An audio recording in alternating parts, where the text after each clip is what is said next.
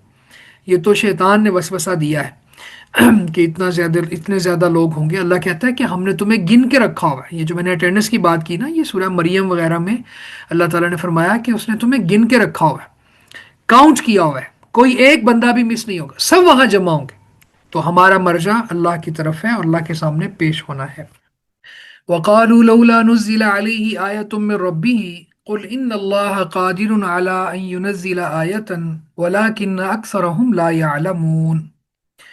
وقالوا، اور انہوں نے کہا، لولا نزل علیہ آیۃ من ربہ، اس پر اس کے رب کی طرف سے کوئی نشانی کیوں نہیں اتاری گئی؟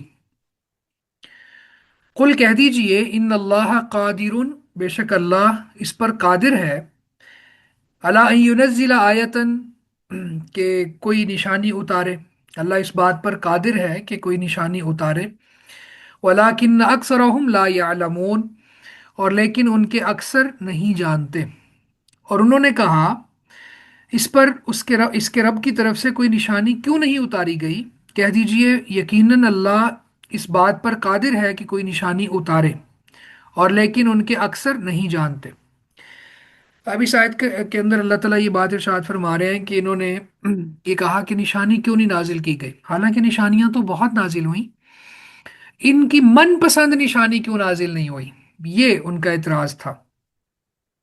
کوئی ایسا معجزہ کہ جو بالکل سامنے ہو، جسے دیکھنے کے بعد ہر کسی کو معلوم ہو جائے کہ یہ واقعی اللہ کے رسول ہے۔